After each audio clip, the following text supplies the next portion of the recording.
the 2024 Olympic Marathon Trials this past Saturday in Orlando, Florida, numerous athletes did not finish the race. Was that okay? One of the images that comes to my mind is contender Betsy Saina, who stopped running, veered off the road, and lay down in the grass. I felt for her. She looked really beat. She gave as one of her reasons for not completing the race, the heat. It was hot for a marathon. Said that temperatures reached 70 or got into the 70s. Runner Keira D'Amato with DNF too. For those who are new to the lingo, DNF means did not finish. She cited many issues. D'Amato communicated with her fans in a Facebook post about what happened. She wrote, "I overheated, my glutes gave out, and I watched the race run away from me. In that moment, it was heartbreaking and confusing. Why was this happening? Preparing for this race, I kept telling myself, I'll do whatever I have to win. And when I saw it slipping away, I couldn't do anything. I've never stepped off a marathon before. I have mixed emotions about that, but yesterday I made the right decision." There are a lot of questions that people may be asking about exactly that. Did D'Amato and others who stepped off the course actually make the right decision? Ultimately, the only people who can speak to that are the athletes themselves. There are athletes who have endured far more and yet finished. One that comes to mind is Catherine Switzer and her amazing performance in the 1974 New York City Marathon that was in the mid-90s, accompanied by a lightning storm. Yet Switzer persevered and she won that marathon. She could have stopped, but it wasn't in her to do that. She gave the best that she could under the conditions. That being said, I know that I wouldn't have finished that New York City Marathon, not with lightning, maybe not with temperatures in the mid-90s. I may have felt like D'Amato.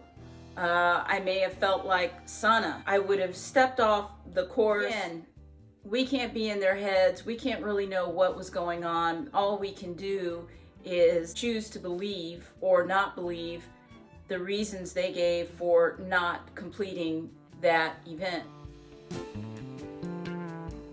If the real or primary reason they stepped off the road is because deep down they hated the idea of not winning after so many months or maybe even years of training, then that suggests to me that there was something missing in the training, the mental aspect.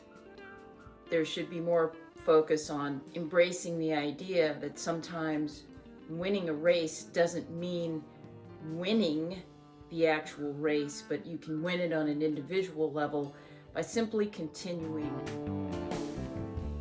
So here's my take. While we celebrate the runners who did complete Saturday's Olympic Trials marathon, I think that the runners who stopped running for some very legitimate physical reasons should also be celebrated. I believe that they've also shown us what it is to be a marathon master. If you watched my video, what I did to master the 2023 Chicago Marathon, at the very end of that, I talk about knowing when to stop. I talk about my experience in my very first marathon in Chicago 24 years ago, where I ran on an injured foot and ankle and suffered the consequences of that for many months afterward, not being able to run the way I knew that I could. It was not smart. I think that the lesson here that these elite athletes showed us on Saturday is that you can be one of the best runners in the world, but it doesn't always mean you're going to finish the race. And not finishing the race doesn't mean that you're necessarily a quitter. Maybe it just means that you're a really smart runner. Maybe it means that your head is in a good place and you're making the right decision at that time. You know, so often we're in a race and we see signs that say, never give up. We even say that to ourselves, never give up. And we hear it in the culture. We see it on TV. We see it on YouTube. Never give up. You know, I've said it too. But sometimes I think, quote unquote, giving up is a form of never giving up.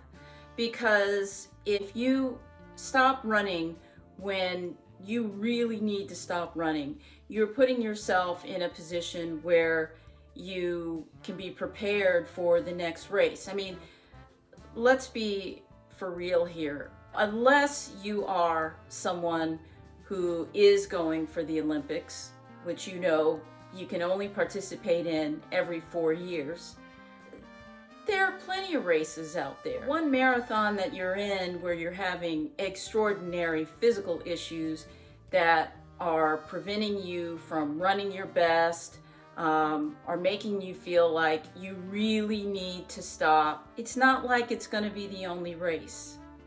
There are untold number of marathons all over the world. Don't just see it as your one opportunity to excel. See it as just part of a journey that you're on. And frankly, even if you never finish a marathon, if you're running and you love it while you're out there, if it's just 3 miles, if it's just a half mile, and that's all you can do, or if you can't run for whatever physical limitations you have, but you can move in some way, just be happy about that. Find a way to enjoy that.